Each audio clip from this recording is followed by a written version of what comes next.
ನೂತನ ರಾಜ್ಯಸಭಾ ಸದಸ್ಯ ನಾಸೀರ್ ಹುಸೇನ್ ಅವರ ಸಂಭ್ರಮಾಚರಣೆ ಕಾರ್ಯಕ್ರಮದಲ್ಲಿ ಪಾಕಿಸ್ತಾನ ಜಿಂದಾಬಾದ್ ಘೋಷಣೆ ಎಂದು ವಿಧಾನಸೌಧದ ಪಡಸಾಲೆಯಲ್ಲಿ ಕೂಗಿರುವಂಥದ್ದು ಕೂಡ ಈಗ ತೀವ್ರ ಆಕ್ರೋಶಕ್ಕೆ ಕಾರಣವಾಗಿರುವಂಥದ್ದು. ಈ ಬಗ್ಗೆ ಮಾತನಾಡೋದಕ್ಕೆ ಮಾಜಿ ಶಾಸಕ ಸಿ.ಟಿ. ರವಿ ಅವರು ಕೂಡ ನಮ್ಮ ಜೊತೆ ಇದ್ದಾರೆ. ಏನು ಹೇಳ್ತಾರೆ ಅನ್ನೋದನ್ನು ಸಹ ಅವರಿಂದಲೇ ಕೇಳೋಣ. ಸರ್ ನಮಸ್ತೆ. ಸರ್, ಈಗ ಇಷ್ಟು ದಿನಗಳ ಕಾಲ ಅಂದರೆ ಈ ಕಳೆದ 2-3 ವರ್ಷಗಳ ಹಿಂದೆ ಏನು ಬೆಂಗಳೂರಿನಲ್ಲೇ ಒಂದು ಕಾರ್ಯಕ್ರಮದಲ್ಲೂ ಕೂಡ ಪಾಕಿಸ್ತಾನ ಜಿಂದಾಬಾದ್ ಘೋಷಣೆ ಅಂತ ಕೂಗಿದಂಥದ್ದು. ಇವತ್ತು ವಿಧಾನಸೌಧದ ಪಡಸಾಲೆಯಲ್ಲಿ ಅದು ರಾಜ್ಯಸಭೆ ಸದಸ್ಯರ ಸಂಭ್ರಮಾಚರಣೆಯಲ್ಲಿ ಕೂಗಿರುವಂಥದ್ದು. ಸರ್, ಈ ಬಗ್ಗೆ ಏನು ಹೇಳ್ತೀವಿ? ನೋಡಿ, ಈ ಪಾಕಿಸ್ತಾನ್ ಜಿಂದಾಬಾದ್ ಅಂತ ಘೋಷಣೆ ಕೂಗುವಂಥ ನಮಕ್ ಹರಾಮಿಗಳು ಹಲವು ಕಡೆಗಳಲ್ಲಿ ದೂರದಲ್ಲಿ ಇದ್ದದ್ದನ್ನು ನಾವು ಕೇಳ್ತಾ ಇದ್ವಿ. ಅಂದರೆ ದೇಶದ್ರೋಹಿಗಳು ಇವರು. ಪಾಕಿಸ್ತಾನ್ ಜಿಂದಾಬಾದ್ ಅಂತ ಘೋಷಣೆ ಕೂಗ್ತಕ್ಕಂಥವ್ರು ಈ ನೆಲದಲ್ಲಿ ಇದ್ದು, ಈ ನೆಲದ ಅನ್ನ ತಿಂದು, ಈ ತಾಯ್ನಾಡಿಗೆ ದ್ರೋಹ ಬಗೆತಕ್ಕಂಥ ತಾಯಿಗಂಡ್ರು ಅಂತ ಇವ್ರನ್ನ ನಾವು ಕರಿಬೇಕಾಗತ್ತೆ. ನಾವೆಲ್ಲೋ ಕಾಶ್ಮೀರದಲ್ಲಿ ಇಂಥ ಘೋಷಣೆ ಕೂಗ್ತಿದ್ದನ್ನು ಕೇಳ್ತಿದ್ವಿ, ಎಲ್ಲೋ ದೆಹಲಿಯ ಪ್ರತಿಭಟನೆಯಲ್ಲಿ ಘೋಷಣೆ ಕೂಗೋದನ್ನು ಕೇಳ್ತಾ ಇದ್ವಿ. ಇತ್ತೀಚೆಗೆ CAA ಸಂದರ್ಭದ ಕೇಂದ್ರ ಸರ್ಕಾರದ ವಿರುದ್ಧದ ಹೋರಾಟದ ಸಂದರ್ಭದಲ್ಲಿ ಇದೇ ಥರದ ಘೋಷಣೆ ಕೂಗಿದ್ದನ್ನು ನಾವು ಕೇಳಿದ್ವಿ. ಕಾಂಗ್ರೆಸ್ಸು ವಿಧಾನಸಭಾ ಚುನಾವಣೆಯಲ್ಲಿ ಜಯಬೇರಿ ಗಳಿಸಿದಾಗ ಬೆಳಗಾಂನಲ್ಲಿ ಆ ಗೆಲುವಿನ ಸಂಭ್ರಮವನ್ನು ಪಾಕಿಸ್ತಾನ್ ಜಿಂದಾಬಾದ್ ಅಂತ ಘೋಷಣೆಯೊಂದಿಗೆ ಸಂಭ್ರಮಿಸಿದ್ದನ್ನು ನಾವು ಕೇಳಿದ್ವಿ. ಈಗ ವಿಧಾನಸೌಧ ಒಳಗೆ ಬಂದಿದೆ. ನಾಸೀರ್ ಹುಸೇನ್ ಜೊತೆಗೆ ಬಂದಂಥ ಅವನ ಬೆಂಬಲಿಗರು ವಿಧಾನಸೌಧದೊಳಗೆ ಪಾಕಿಸ್ತಾನ್ ಜಿಂದಾಬಾದ್ ಅಂತ ಘೋಷಣೆ ಕೂಗ್ತಾರೆ. ಏನು ಹೇಳ್ತೀರಿ ಮಾನ್ಯ ಮುಖ್ಯಮಂತ್ರಿ ಸಿದ್ದರಾಮಯ್ಯನವರೇ? ನಿಮ್ಮ ನೀತಿ ಪಾಕಿಸ್ತಾನದ ಪರವಾಗಿ ಘೋಷಣೆ ಕೂಗೋರನ್ನ ವಿಧಾನಸೌಧದೊಳಗಳಿಗೂ ಬಿಟ್ಕೊಳ್ಳೋವರೆಗೂ ಬಂದುಬಿಡ್ತಲ್ಲ. DK ಶಿವಕುಮಾರ್ ಇವರೇ ತಾನೇ ನಿಮ್ಮ brothers. They are all our brothers ಅಂತ ಹೇಳಿದ್ರಲ್ಲ. ನಿಮ್ಮ ಬ್ರದರ್ಸು ಬರೀ ಕುಕ್ಕರ್ ಬಾಂಬ್ ಇಡಲಿಲ್ಲ, ಬರೀ DJ ಹಳ್ಳಿ KJ ಹಳ್ಳಿಗೆ ಬೆಂಕಿ ಹಾಕಲಿಲ್ಲ. ಈಗ ವಿಧಾನಸೌಧಕ್ಕೆ ಬಂದು ಪಾಕಿಸ್ತಾನ್ ಜಿಂದಾಬಾದ್ ಅಂತ ಕೂಗ್ತಾ ಇದ್ದಾರೆ. ನಾಚಿಕೆ ಮಾನ ಮರ್ಯಾದೆ ಏನಾರು ಇದೆಯಾ ನಿಮಗೆ? ಈ ಕ್ಷಣದಲ್ಲೇ ನಿಮಗೆ ನೈತಿಕತೆ ಇದ್ದರೆ ಆ ನಾಸೀರ್ ಹುಸೇನ್ ರಾಜೀನಾಮೆ ತಗೊಳ್ಳಿ. ನಿಮಗೆ ನೈತಿಕತೆ ಇದ್ದರೆ ಅವನು ಯಾವನು ಪಾಕಿಸ್ತಾನ್ ಜಿಂದಾಬಾದ್ ಅಂತ ಕೂಗ್ದ ಅವನನ್ನು ಬಂಧಿಸಿ, ಅವನ ಮೇಲೆ ಕ್ರಮ ತಗೊಳ್ಳಿ.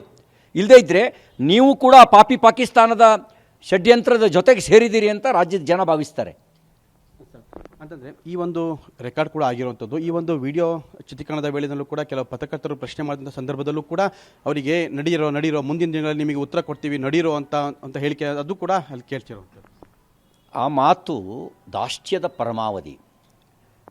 ನಿಜವಾಗ್ಲೂ ದೇಶಭಕ್ತ ಆಗಿದ್ದರೆ ಕಾಲಲ್ಲಿರೋ ಚಪ್ಪಲಿ ತಗೊಂಡು ಅವನು ಯಾವನು ಪಾಕಿಸ್ತಾನ ಅಂತ ಕೂಗ್ದ ಅವನಿಗೆ ಬಾರಿಸಿ ಪೊಲೀಸರಿಗೆ ಒಪ್ಪಿಸ್ತಿದ್ರು. ಅದ್ರ ಬದಲಿಗೆ ಪತ್ರಕರ್ತರನ್ನು ಬಾಯಿ ಮುಚ್ಚಿಸುವಂಥ ಉಡಾಫೆ ಮಾತಾಡಿರ್ತಕ್ಕಂಥ ನಾಸೀರ್ ಹುಸೇನ್ ಥರದವರಿಗೆ ರಾಜ್ಯಸಭೆಯನ್ನು ಪ್ರತಿನಿಧಿಸುವಂಥ, ಕರ್ನಾಟಕವನ್ನು ಪ್ರತಿನಿಧಿಸುವಂಥ ನೈತಿಕತೆಯೇ ಇಲ್ಲ.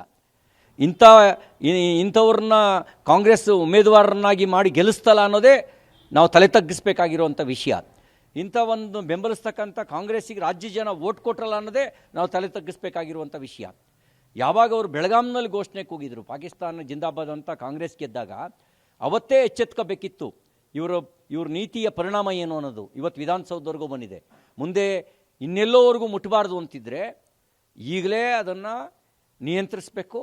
ಯಾರು ಪಾಪಿ ಆ ಕೃತ್ಯವನ್ನು ಎಸಗಿದ್ದಾನೆ, ಪಾಕಿಸ್ತಾನ್ ಜಿಂದಾಬಾದ್ ಅಂತ ಕೂಗಿದ್ದಾನೆ, ಅವನನ್ನು ದೇಶದ್ರೋಹದ ಕಾಯ್ದೆ ಅಡಿಯಲ್ಲಿ ಬಂಧಿಸಬೇಕು, ಅವನ ಮೇಲೆ ಕ್ರಮ ಆಗಬೇಕು ಅಂತ ನಾನು ಆಗ್ರಹಿಸ್ತೇನೆ.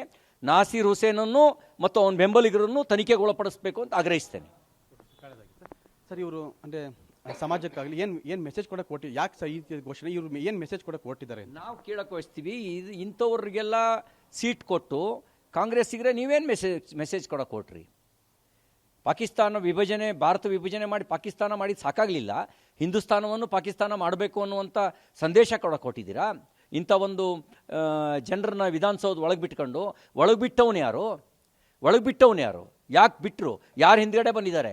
ಇದೆಲ್ಲವೂ ತನಿಖೆ ಆಗಬೇಕು. ಯಾವ ಸಂಘಟನೆ ಇದೆ ತನಿಖೆ ಆಗಬೇಕು. ಇದು ಇಂಡಿವಿಜುವಲ್ ಆಗಿ ಯಾರೋ ಒಬ್ಬೊಬ್ಬನೇ ಇದ್ದಾನೆ ಅಂತ ನೀವು ಭಾವಿಸ್ಬೇಡಿ. ಇದ್ರ ಹಿಂದ್ಗಡೆ ಒಂದು ನೆಟ್ವರ್ಕ್ ಇದೆ, ದೇಶದ್ರೋಹಿಗಳ ನೆಟ್ವರ್ಕ್ ಇದೆ. ಇಡೀ ಜಾಲವನ್ನು ಪತ್ತೆ ಹಚ್ಚುವಂಥ ಕೆಲಸ ಆಗಬೇಕು. ತಪ್ಪಿತಸ್ಥರ ಮೇಲೆ ಕ್ರಮ ಆಗಬೇಕು.